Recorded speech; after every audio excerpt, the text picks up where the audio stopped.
Well, it's possible. Would it be correct? I don't think so. And there are several reasons for that. Number one, early on, the church set up certain criteria by which they judge whether a particular book belongs in the Bible or not. One of those criteria, and I think a very good one, was doctrine.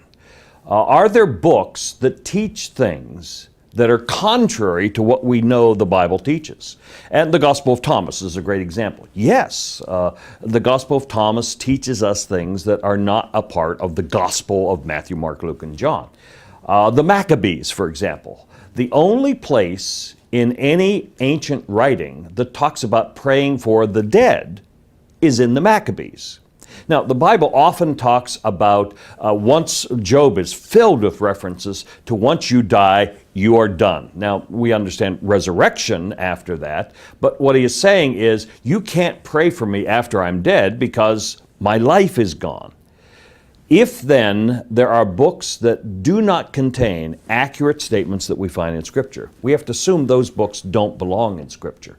Could the church add books today? Well, sure. But think about what kind of a God he would be if he allowed us to go 2,000 years knowing these books existed and not benefit from these books. And there are all kinds of books out there, not just the Apocrypha or the pseudepigrapha writings that don't make it into the Bible. There are tons of other books out there.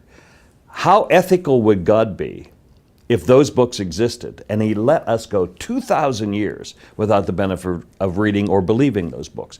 I don't think he could be ethical and do that. So I think it's important to recognize that there were standards, there were criteria that were set up. The persons who decided what books go into the canon of Scripture used those standards, they abided by those criteria, and those standards have withstood 2,000 years of existence.